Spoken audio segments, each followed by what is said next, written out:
आज Doubtnut app download करें। Doubtnut पर अपने सभी गणित, रसायन विज्ञान, भौतिक विज्ञान और जीव विज्ञान के डाउट्स का करो सफाया। बस प्रश्न की फोटो खींचो, एक ही प्रश्न को क्रॉप करो और तुरंत वीडियो सोल्यूशन पाओ। अभी डाउनलोड करें। नमस्कार दोस्तों, दिया गया प्रश्न है एएम किसी आरएफ वाहक के आयामों को श्रव्य तथा दृश्य सिग्नल की तीव्रता के अनुसार मॉडलित करता है। कहने का मतलब ये है कि हमारे पास में एएम मतलब होता है आयाम मॉड्यूलेशन की बात कही गई है।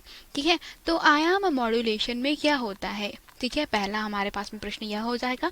तो हम लोग पहले समझते हैं कि आयाम मॉड्यूलेशन जो है वो क्या प्रदर्शित करता है, और इसके कारण जो आरएफ मतलब होता है दोस्तों रेडियो फ्रिक्वेंसी, या आप कह सकते हैं जो हमारी लघु क्या करते हैं दोस्तों रेडियो तरंगों का प्रयोग करते हैं वाहक तरंगों के रूप में, तो उनके आयामों को श्रव्य या दृश्य सिग्नल की तीव्रता के अनुसार मॉड्यूलेट किया जाता है अथवा नहीं, तो इसका सत्य अथवा असत्य बताना है। ठीक है, तो यही हमारा प्रश्न है।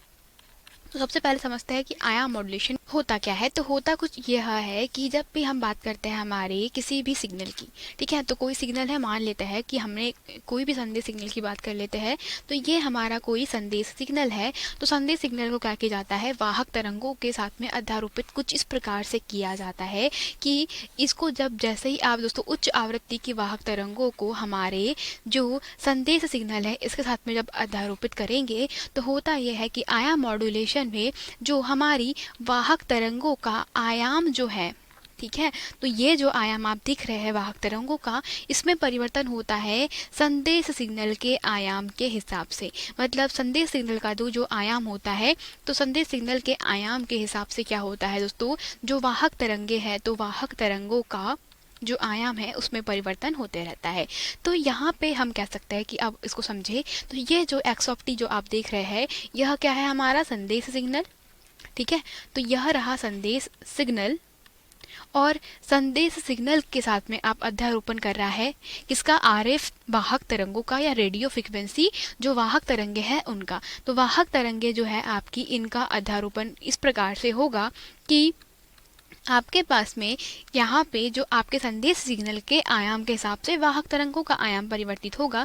तो आप ये वाले चित्र में देख सकते हैं कि वाहक तरंगों का जो आयाम है वो कैसा हो रहा है, संदेश सिग्नल के आयाम के हिसाब से परिवर्तित हो रहा है। तो इस प्रकार से हम कह सकते हैं कि जो एएम मॉड्यूलेशन होता है उसमें क्या हो रहा है, आयाम के हिसाब से परिवर्तन हो रहा है।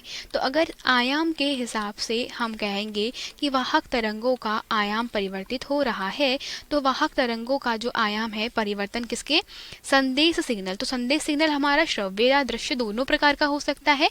मतलब अगर आपका कोई दृश्य सिग्नल है, जैसा कि आप कोई वीडियो शूट कर रहे हैं, ठीक है, तो वीडियो शूट है तो वो एक प्रकार का सिग्नल है, और अगर आपको क्या करना है, प्रसारित करना है, तो आप उसका मॉड्यूलेशन करेंगे। तो जो श्रव्य या दृश्य की बात करें, तो श्रव्य जो आपके पास में सिग्नल है, या आप किसकी बात करें, दृश्य सिग्नल की, तो उसमें हर किसी का आयाम होता है। तो इस सिग्नल के जो आयाम है उसके हिसाब से आप क्या कर रहे हैं, आपकी वाहक तरंगों के आयाम में परिवर्तन करते हैं। जैसे कि आप कहे तो इसमें हमसे बोला है कि दृश्य सिग्नल की जो तीव्रता है उसके अनुसार मॉड्यूलेट करता है। तो चूंकि हम अच्छी तरीके से जानते हैं अगर आयाम के हिसाब से वाहक तरंग का आयाम परिवर्तित हो रहा है, तो दोस्तों जो तीव्रता होती है वह आयाम के वर्ग के कैसी होती है, अनुक्रमानुपाती होती है। कहने का मतलब यह है कि प्रश्न में कहा गया है कि दृश्य सिग्नल की तीव्रता के अनुसार मॉड्यूलेट करता है। तो हम यहाँ कह सकते हैं कि चूंकि तीव्रता जो होती है वह अगर आयाम के वर्ग के अनुक्रमानुपाती होती है, और अगर आयाम के हिसाब से वाहक तरंग का आयाम परिवर्तित हो रहा है, तो इस प्रकार से हम क्या कह सकते हैं कि वाहक तरंगों का आयाम भी है जो हमारे दृश्य सिग्नल तथा जो श्रव्य सिग्नल है उसकी तीव्रता के हिसाब से भी कैसे हो रहे होंगे, परिवर्तित हो रहे होंगे। मतलब तीव्रता भी जो है हर क्षण कैसी हो रही होगी, परिवर्तित हो रही है, उसके कारण वाहक तरंगों का आयाम भी परिवर्तित हो रहा है। अतः उपरोक्त कथन जो है वो कैसा है, सत्य प्रकार का कथन होता है। ठीक है, धन्यवाद। कक्षा 6 से 12वीं से लेकर नीट, आईआईटी, जेईई वो एडवांस के लेवल तक 1 करोड़ से ज्यादा छात्रों का भरोसा। आज ही डाउनलोड करें डाउटनेट ऐप या व्हाट्सएप करें अपने सारे डाउट्स 8400 400 400 पर।